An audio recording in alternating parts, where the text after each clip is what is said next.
जो दिल्ली में भी आंदोलन हुआ उसमें भी बड़ा सहयोग यहाँ के लोगों का भी रहा, बुलंदशहर का सारे आम लोगों का रहा और पूरी प्रेस मीडिया का रहा। आपने समय समय पे साथ दिया सारी मीडिया ने। दिल्ली में जो समझौते हुए थे भारत सरकार उस पर आ नहीं रही। और दूसरी चीज़ है कि देश को ये भी बताना चाहते हैं कि एक लिखत पढ़त में वैसे समझौता हुआ, हमको 22 जनवरी 2021 के बाद में सरकार नहीं मिली। जैसे मेल पर नहीं होता ऑनलाइन पढ़ाई चल रही, तो ऑनलाइन ही समझौते उनसे हुए। एमएसपी गारंटी कानून देश में बने, वो एक बड़ा सवाल हमारा है। अभी उस पर कमेटी भी नहीं बनाई। हम पूरे देश भर में इन इशू को लेकर जा रहे हैं, यहाँ पे भी आए, क्योंकि अभी तक कहते थे जी इलेक्शन है, उसमें जा रहे, इलेक्शन हो गए, सरकार किसकी बनेगी किसकी नहीं बनेगी उससे संबंध नहीं है। लेकिन ये है कि बहुत से हमारे सवाल हैं, जैसे यहाँ पे गन्ने की बेल्ट है, आलू की बेल्ट है, तो जो फसलें एमएसपी जिनका भारत सरकार ने तय कर रखा है वे कम से कम डिजिटल से जोड़ दिया जाए उनको। मतलब पेट्रोल जुड़ेगा, हमारा मोबाइल चार्ज करना हो तो डिजिटल सा होगा वो,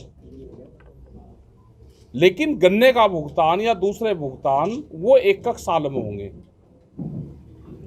तो एक तो हमारी बड़ी डिमांड ये रहेगी कि जो गन्ना और हमारी फसलें हैं वो 11-11, 13-13 महीने में भुगतान ना हो उनका, वो ऑनलाइन हो जाए, वो हमारा ऑनलाइन हो। दूसरा,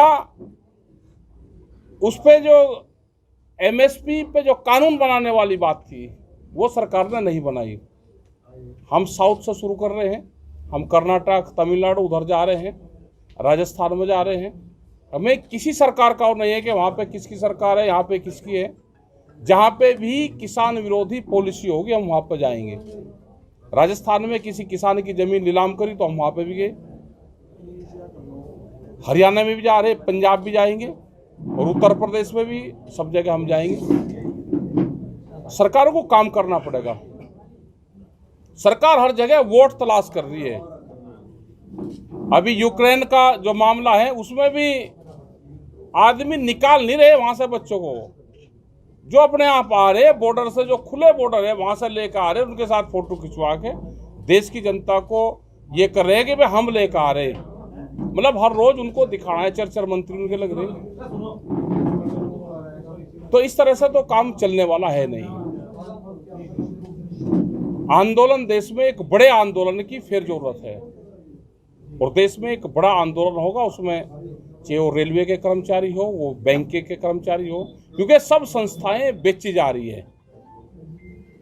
प्राइवेट जो संस्था है वे लोग आ रहे हैं, उसमें बड़ी बड़ी कंपनियां आ रही है, तो उसका पूर्ण रूप से हम उसका विरोध करते हैं। देश का युवा बेरोजगार हो रहा है। 14 करोड़ लोग तो बच्चे वे हैं कि जो प्रधानमंत्री ने कहा कि 2 करोड़ नौकरियां हर साल देंगे, वो कहाँ गई? ये सारे सवाल हमारे हैं।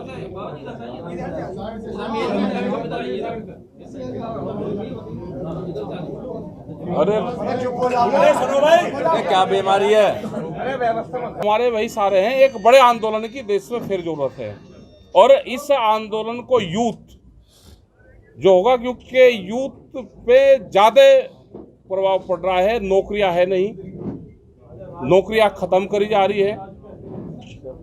तो ये आने वाले टाइम पे यूथ तैयार रहे इसके लिए। अभी यहाँ पे एक चीज और हम कह देते हैं, क्योंकि हर आदमी यहाँ पे वोटर भी हैं। हम कैंडिडेट और वो तो है नहीं, हम किसी के सपोर्टर नहीं है, लेकिन वोटर हैं। तो भाई अपनी वोट जिसको दी उसके घर तक पहुंचाने का काम भी जनता का ही है। अपनी निगाह रखना, ये धोखेबाजी करेंगे हम तो बताते हैं। गांव के लोगों ने हमको बता कि ये धोखेबाजी करेंगे तो अपना ट्रैक्टर लेके जाइए भाई। 9 और 10 तारीख को किसान अपनी छुट्टी रखें, अपनी जहां गिनती हो उसका पहरा दे। 9 तारीख में ट्रैक्टर लेकर वहां चले जाएं, अपना कंबल रिजाई विजाई लेकर जाएं, 2 दिन का खाने का राशन पानी लेकर जाएं, कान पे 4 अंगल ऊपर अपना कपड़ा उपड़ा बांध कर जाएं, रात को ठंड हो। तो ये सारी चीज कर 2 दिन के लिए अपना भाई पहरेदारी का काम भी कर ले। भाई जिसको वोट दी उसके घर तक भी पहुंचा दो। एग्जिट पोल से पहले कहते हैं कि हमारी सरकार, इसी में तो शंका है देश को। ये गड़बड़ करेंगे कुछ, पहले ही बता रहे। ये किसी को भी ये कह दे कि इसे जेल भेज देंगे, मतलब मुकदमा लिखने से पहले, कोर्ट के फैसले आने से पहले ये उसको जेल भेजने की बात करें, उसको जेल भेज देते हैं बिल्कुल पक्का। तो इससे ये लगता है कि पूरे देश के सिस्टम पे इनका कब्जा हो गया, ये आशंकाएं देश को है। तो आपने इलाहाबाद चुनाव में भी बात की थी किसी को झोला देने की, और इस बार यूपी में किसके साथ झोला भेजा जा रहा है? नहीं, हमने तो ये कहा है जिसका जो सामान है, यहाँ पे भी इलाहाबाद में हमने किसी की वोट नहीं मांगते, हम तो नॉन पॉलिटिकल आदमी है। हमने कहा कोई सामान दे के गया, वो अब वापसी आ गया, उसका सामान उसको दे दो, यही तो कहा हमने। इसमें चुनाव की तो कोई बात है नहीं, ये तो ईमानदारी की बात है। और वहां पे भी जनता विकास के नाम पर वोट दे रही है, इनके पास में इशू है नहीं, ये जनता से मिलते नहीं जो सरकार में मौजूदा लोग हैं। लेकिन अब चुनाव में ये गांवों में जरूर गए, तो गांव के लोग इनसे क्वेश्चन करते हैं। हमने सबको कहा इनसे सवाल जवाब करो। जो कोरोना काल में मजदूर यहां से गया, ट्रेन तो कोरोना था नहीं, कोरोना तो एक बीमारी हो तो याद नहीं था, ट्रेन क्यों खड़ी करी? आदमी जो मजदूर है 1,000-1,500 किलोमीटर पैदल चल कर गया। ऑक्सीजन के लिए लोग मरे, उसमें इन्होंने कुछ नहीं करा। एजुकेशन को पूरा खत्म करा, हॉस्पिटल पूरे बर्बाद हुए, बेरोजगारी चरम सीमा पे है, बिजली के रेट बहुत महंगे, फसलों के दाम मिलते नहीं।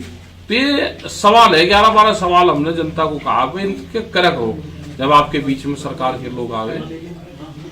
तो ये है, जनता नाराज है इनसे।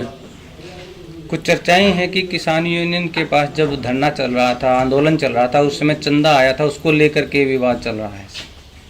नहीं, हमारी नॉलेज में हरियाणा में आज के पेपरों में भी ये बात अच्छी छपी है कि गुरनाम सिंह चुन्नी गुट में तो किस चीज को लेकर काफी विवाद बढ़ रहा है। उनको हिसाब देना चाहिए भाई, किसी पे अगर आया है तो जनता का वो है तो हिसाब देना चाहिए जिसके पास में भी है।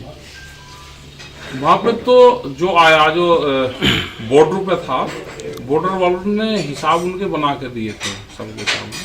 अगर यहाँ लोकल स्तर पर कहीं कुछ आया है, किसी पे है, तो उसका जवाब देना चाहिए।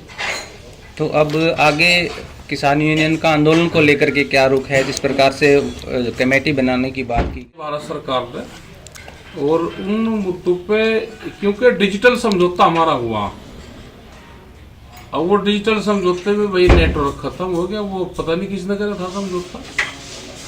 अब सरकार तो मिलती नहीं, सरकार नहीं मिलती भाई, हम पूरे जनता को बताएंगे पूरे देश में। हम जा रहे प्रोग्राम है हमारे भी, कर्नाटक, तमिलनाडु, आंध्रा, आसाम, हिमाचल, राजस्थान, हरियाणा, सब जगह जाएंगे। तो बात बताएंगे जनता को कि 13 महीने आंदोलन चलने के बाद में भी सरकार ना मिलती हो, तो क्या इसी तरह की सरकारें देश में चाहिए?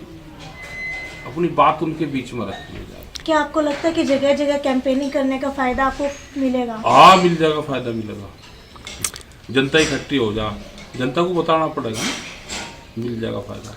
यूपी इलेक्शन के अंदर लगातार आप हेरफेर की बात कर रहे हैं, तो क्या आपको लगता है कि हेरफेर की वजह से चुनावी गिनती के अंदर कुछ फर्क पड़ेगा?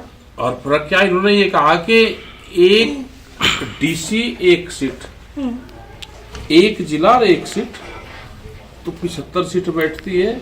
अगर बेईमानने से 75 सीट जीत जाएंगे तो ये तो काम तो बढ़ा ही लेंगे ये, तो एक सीट रोकनी बस वहाँ, और वो रुकेगी नहीं यहाँ से, क्योंकि अंदर तो जान सकते जहाँ गिनती हो तो जनता बाहर रहेगी। पहरे पे अपनी सीट का पहरा दे लो भाई। तो अब तक के जो 6 चरण का चुनाव हुआ, उससे क्या अंदाजा लगाया जा रहा है? नुकसान तो है इनको, नुकसान है।